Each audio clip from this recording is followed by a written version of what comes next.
Hello, Philip, good morning. So guys, pag-usapan natin ang usapang pangarap. Bakit walang katapusang pangarap? Noon ka pa ganyan, Coach Harold, puro ka pangarap, pangarap, pangarap. Nababaduyan na kami sa'yo.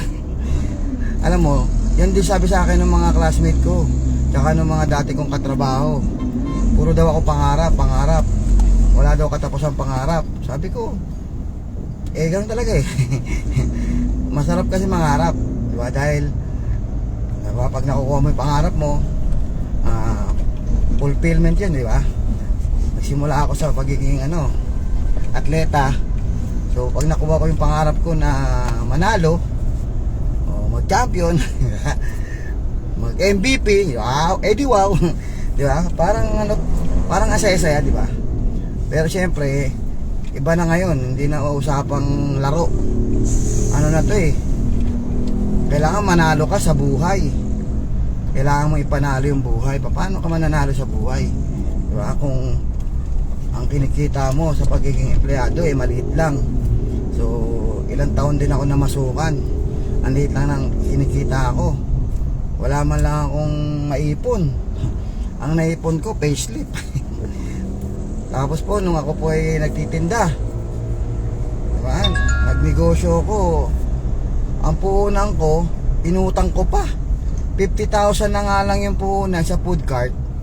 Utang pa. So, ganun kahirap na paano mo kukunin yung pangarap kung ang pwede ko lang puntahan, employment o magnegosyo ng food cart. So dahil yan lang kaya ko talaga. So pag nangarap ka, parang hindi nangangarap. Para akong nag-iilusyon. Para akong nag-iilusyon parang paano ko makukuha yung pangarap ko sa pagtitinda? Paano ko makukuha yung pangarap ko sa pamamasukan? Imagine niyo, nagtitinda ako ng french fries. Pinangarap ko na maging 100 yung branch ko. Pero hindi umabot eh. 3 pa lang 4 pa lang Yung pang-4 naging 3, 2, 1, wala. Biglang bumalik sa 0. Lugi. So paano mo kukunin yung pangarap kung ganyan ang nangyayari? Parang nangyayari sa atin, parang huwag na nga lang tayo mangarap. Okay na kumain 3 beses ang araw. Okay na yung okay na yung ordinaryong manggagawa ka. Okay na yun. You only live once. Kung may kinita, ibili. Kung may kinita, gastusin. So nakalimutan na natin yung mag-ipon. Nakalimutan na natin yung pangarap. Ang pangarap na lang natin nagbago. So yung pangarap natin na magandang bahay, magandang sasakyan, magkaroon ng malaking savings, makapag-travel sa iba't ibang lugar. So yung mga pangarap natin na yan, kinalimutan na. So nakalimutan na natin kasi parang hindi naman nakukuha parang imposible. So parang yung pangarap, ilusyon na lang.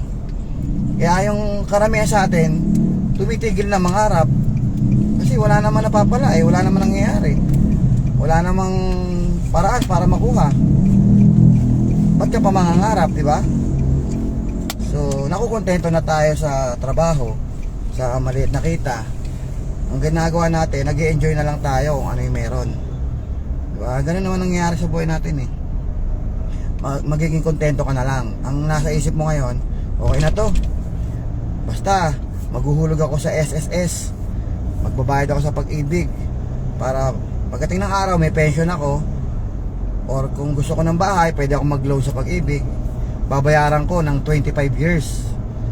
Diba? Tapos ang SSS mo naman, magkano lang, wala pang 5,000. So yun na lang yung mindset natin bilang empleyado. So isa ako diyan. Isa ako sa mga ganyan ng mindset dahil nawala na ako ng pag-asa dahil ilang beses na ako nag-try sa iba't ibang company, MLM man yan, employment man yan, o pagtitinda man yan. Dahil nabigo ako nung nabigo, parang naisip ko, wag na lang mangarap. So makontento na lang siguro ako sa SSS balang araw.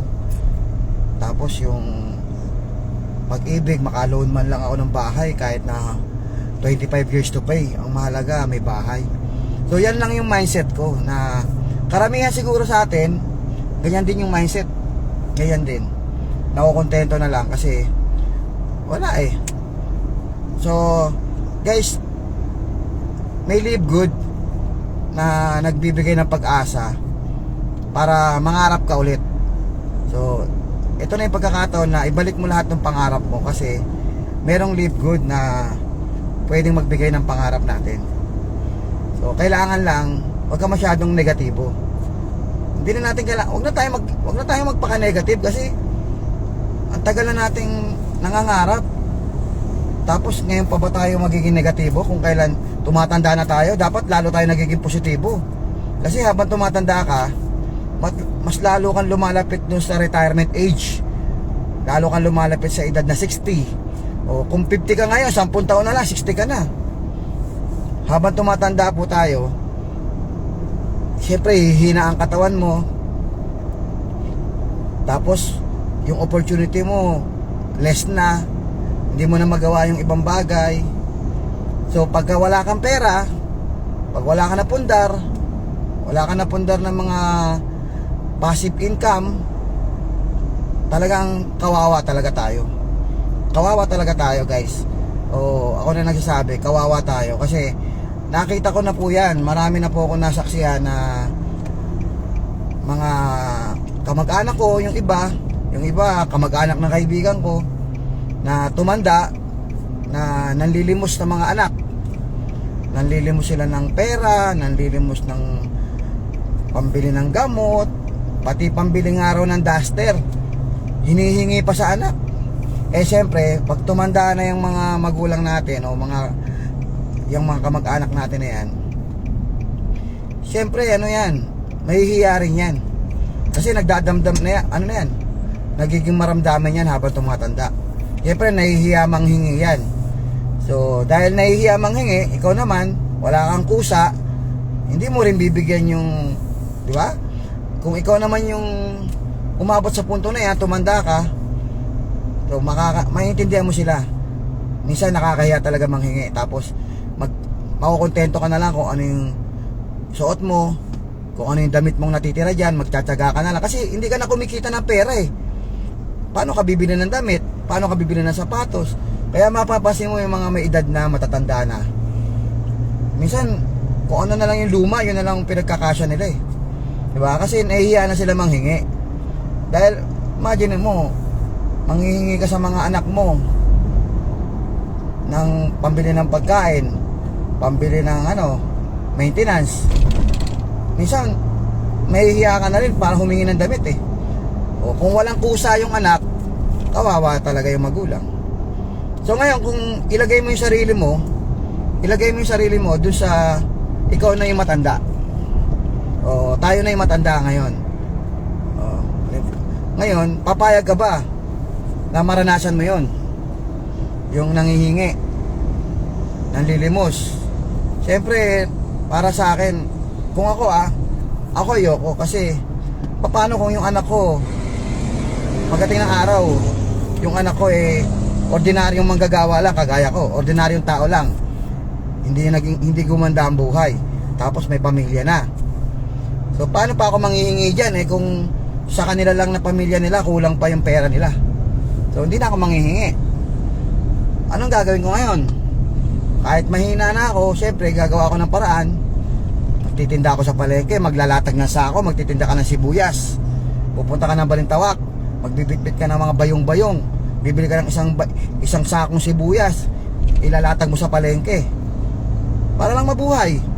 Yung iba naman dyan nagta-tricycle, yung iba nag-jeep, naggabiyahe ng jeep. Imagine mo, nagtrabaho ka ng matagal na panahon, nung malakas ka, manager ka, supervisor ka, ang ganda ng trabaho mo sa kumpanya, nag-a-abroad ka pa, tapos pag edad mo na 60, ang nangyari, nagta-tricycle ka na lang. Wala namang masama sa pagka-tricycle, pero ang punto ko lang, di ba dapat pagdating mo na 60, nakapagpundar ka na ng maraming passive income? Sana ikaw na yung operator, Sana may mga apartment ka na. Hindi yung ikaw pa rin ang bumabiyahe, ikaw pa rin nagtitinda. Sana at the age of 60, marami ka ng passive income para hindi ka na magtatrabaho, ba? Yung pera mo ang nagtatrabaho para sa'yo. O paano mo gagawin yun? Di ba? Kailan mo gagawin yun? Kailan mo gagawin? Pagtanda? Ba? Hindi. Gagawin mo yon, yung preparation. Habang bata ka, pine-prepare mo na yung sarili mo para dun sa future. Ano mga dapat i-prepare mo? So, ito yung natutunan ko lang. Ang dapat mong ihanda habang bata ka, hindi lang yung trabaho na pinapakain ka ng trabaho mo. Dapat naghahanda ka rin kunin yung mga pangarap mo, pangarap na passive income. Ano ba yung pangarap na passive income? Pwede kang magpundar ng apartment. Oo, magpundar ka ng apartment para yung rental ng apartment, yun na yung bubuhay sa'yo. Ha? Pwede kang bumili ng lupa sa probinsya, pataniman ng palay, magtanim ka ng gulay, magtanim ka ng prutas. Huwag ka lang magtatanim ng sama ng loob. Diba? So, para pagtanda mo, meron kang kabuhayan na kumikita. Kahit mahina ka na, may pumapasok na pera. So, kailan mo gagawin yun? Siyempre ngayon. Kasi malakas ka pa. Habang malakas ka, gawin mo na. Habang may oportunidad at may chance ka, gawin mo na. May opportunity, meron kang chance, swak na swak yan. Gawin mo na habang malakas ka. Para pag nakapagpundar ka, pwede mo nang masabi sa sarili mo na anytime pwede ka na mag-retire. Pwede ka na mag-early retirement. Di ba? Early retirement at the age of 50. At the age of 40, yung mga bata dyan na nakikita ko na napakasipag sa Live Good. 18, 21, 22. Ganyan ang mga edad, pero nakita ko doon sa event, nabigyan ng mga award, ang tataas ng rank. Di ba? Paano pa pagdating ng 30 years old ng mga yan? Financial freedom na yung mga yan na yan. Ibig sabihin, para na silang nag-retire. Pwede silang mag-retire, di ba? Pero mo kumikita ka sa edad na 30, nagwa 100, nagpa 500 o nagwa 1 million per month ka. 500,000 per month, 100,000 per month. Yan ang i-goal mo. Kasi pwede ka na magpundar. Kasi pagka kumikita ka ng ganyang kalaki, makakapagpundar ka talaga. So ano yung mga ipupundar mo? Siyempre, number 1 dyan, siyempre real estate. Magpundar ka ng mga apartment, ng condominium. So habang malakas ka, magpundar ka ng magpundar. Bumili ka ng farm. Diba? Kung mayaman talaga, magpatayo ka ng resort. Diba? Marami. Maglagay ka ng pera sa mutual fund o kaya sa MP2. O para yung pera mo tumutubo, yung pera mo kumikita ng pera. Para kahit natutulog ka, kahit may sakit ka, nabubuhay ka. So kahit mag-retire ka ng bata, ng maaga, mabubuhay ka.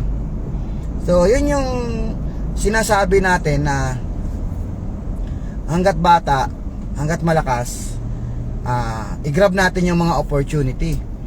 Gaya niya, may Live Good, diba? Kaya minsan ayaw mo mag-live good kasi minsan hindi mo naman naiisip yung pangarap.